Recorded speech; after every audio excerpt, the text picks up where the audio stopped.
Hello, fellow and soon-to-be members of the MGTOW community, and guests. This is Wings for Chains. Today, I want to cover something that I find to be crucially important to any man going his own way, and that is the ego. When I say important, I'm not saying that the ego is something that we need to focus on improving, but instead that it is something that we need to get rid of entirely. The greatest restriction we can ever have in life as men is ourselves, and by that I mean our minds and our ego. The mind and the ego are explicitly designed to perpetuate their own existence by any means necessary, and that includes being untruthful to its host. Instead, what we must do is learn to educate and rely solely upon our intuition, something that women really don't do. Any man in a trade or hands-on field knows exactly what I'm talking about. We try to figure out a problem using our intuition instead of shaming those around us into giving us the answer who worked hard to actualize the idea. Our ego is what causes us to believe that we have to be better than everybody else and to compete, wasting our time and effort attempting to gain gratification to perpetuate and feed something that we don't even need. Every spiritual teacher that I have ever had has told me that there comes a point where our being reaches critical mass and we cannot continue to expand our knowledge base and our consciousness without dropping mind, and with it the ego. They guided me through various realms, including the causal and mental, basically the realms of pure memory as well as that of pure consciousness and knowledge. It was at this point that to go any further, I had to drop mind.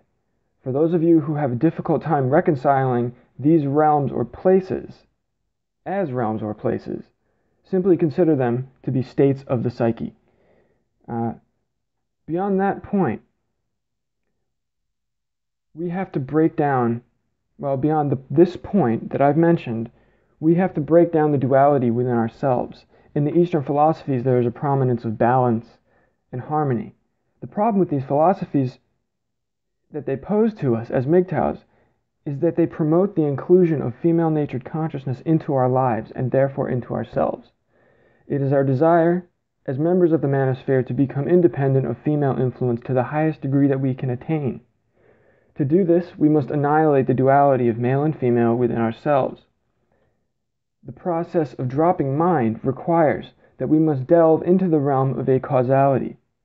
To do this, we must first go through the process of reducing the dualistic metaphysical oscillation within ourselves, and by that I am referring to moving between male and female,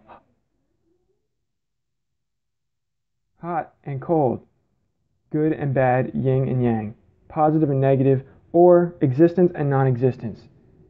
They are all one and the same. We cannot prove that we exist using our own existence, and this paradox disguises the veil that must be crossed to enter a causal state of self. It is the first abyss.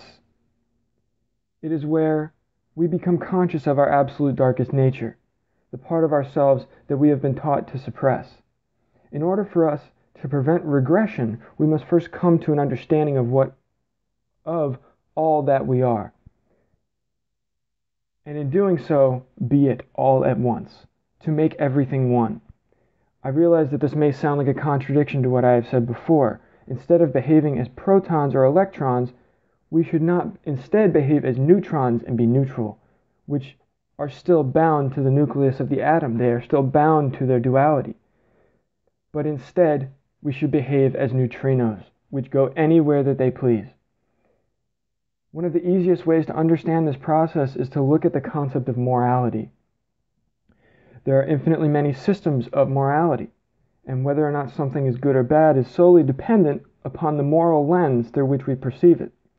Therefore, a system of morality should be used as a tool to accomplish a particular goal.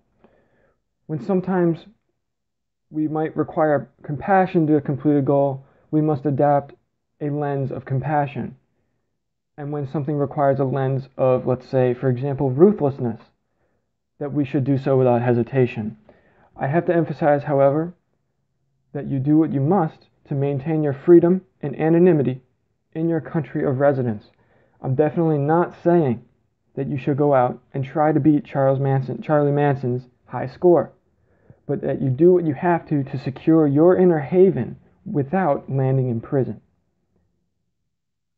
Once we come to understand the arbitrary nature of the concepts of male and female, that which we are in the present moment begins to dissolve, yielding something far greater.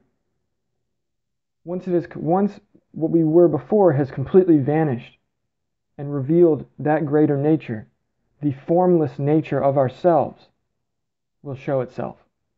And keep in mind that you will never be able to go back to what you were before, nor will you want to. That formless nature is what is choosing which moral lens to employ, and it is simpler to control than you might think. Upon reaching this point, I have never, ever been able to look back and say that the way in which I behaved in the past, primarily to preserve my own ego, could be considered beneficial. It is the nature of the MGTOW to grow and to remove anything that stands in our path that prevents that growth.